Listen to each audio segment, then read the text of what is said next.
from the Green Giraffe Eats, and today I'm going to show you how to cut up a whole watermelon. So what you're going to need is a nice cutting board, a nice big one. I always put non-slip drawer liner underneath my cutting boards when I'm cooking and when my kids are cooking. It just helps keep it nice and sturdy. Here's your watermelon. You want to make sure you wash it ahead of time. A towel for extra juice. This is my garbage / compost bin. If you are a composter, then all of the rind and excess you can put in here and put it right to your compost bin. If you don't compost, then you can put this directly into the trash. It's just a regular bowl, and I lined it with a plastic bag. A serrated edge knife. This is my favorite serrated edge knife. I hope it never dies, but I feel like the handle is starting to get loose. I don't know where I got this knife.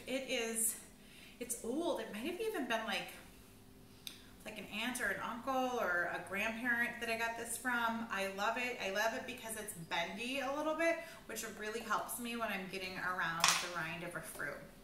But if you don't have a bendy serrated edge knife, that's not a problem. You can also just use a regular bread knife, okay? Something with a serrated edge is really important.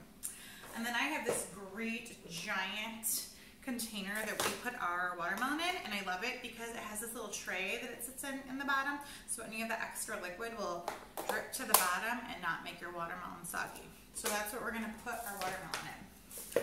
Okay, so I hope this is a good one too, because I got this and there was only 3 watermelons left at the store. I went to Trader Joe, so I said, oh, I hope that one of these is good.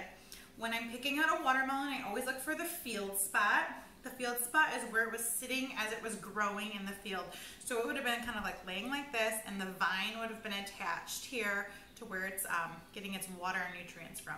So if it doesn't have one of those, it's probably not going to be ripe, and it's probably not going to be the best one because it didn't have time to ripen in the field. So you want to look for that kind of like yellow marking, has a little bit of brown, and hopefully it's a really good one, okay? So what we're going to do is we're going to cut off each end, and then we're going to be like peeling the rind off essentially with our knife, okay? And then you're going to end up with a big watermelon with no rind left, okay? So we're just going to start sawing motions using a decent amount of pressure, sawing back and forth, okay? And this can go into your garbage / compost bin, okay? And then you're going to put it on its flat edge. So there it is, nice and flat. And you're going to begin by following the curve of the rind, and you're going to be pretty much peeling it off or cutting it off. So go back and forth, curve your knife. And some are going to have thicker rinds, some are going to have thinner rinds. This one, you don't want to leave too much pink flesh on there. And then you're just going to go in small pieces all the way around the watermelon. Okay? I hope this one tastes good. It's kind of a light pink, and generally I find that the darker fleshed watermelons have a sweeter flavor, but we got one a couple of weeks ago and it was kind of a light pink like this, and it still was very sweet, so you just really never know. Don't judge a book by its cover, a watermelon by its color. Let's say it like that, okay? We're just gonna keep on carving. Now this is just the way that we do it when we want to do like a fruit salad, or to just have chunks of watermelon for the kids to eat. You can certainly do it a different way if you want to have the rind and make a little triangle to eat from. That's also a great way. We do it like that sometimes. But if I'm preparing a bunch of fruit for the week, this is how I do it, and I put them all in individual containers. So you're going to flip it over, and I actually did a really good job. Oh, there's a little bit of white left. Okay, so you want to make sure that you get all those little bits of white off, because nobody wants to eat that. Okay? All right. And then now is the time when you can decide how you want to cut it, how big of chunks and cubes you want to cut it in. If you want to do cute little flowers, I have my cookie cutters over here.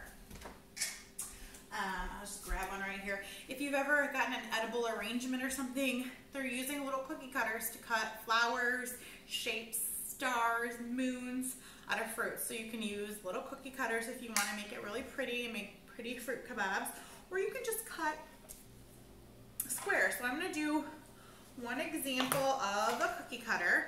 So you just need a nice, depends on how thick you want it. This is about an inch, a little over an inch, thick flat piece. And then you're just going to pop these little guys in. Okay? And we have all these little cute flowers. Let's see how many we got. We got 5 right here.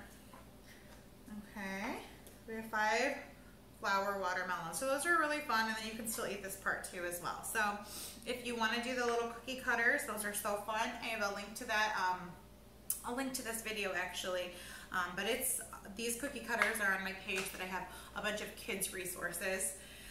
And then if you want to just do big chunks or cubes, we'll move this out of the way. We're going to get this ready because we're going to put them right into here. I do a very similar thing. I take big pieces of watermelon, and I often have my kids help me with this. And then they're just they can take their child safety knife, which I don't have one right now, and they can just make nice long strips. Okay, they can definitely do this. And then you just make cubes.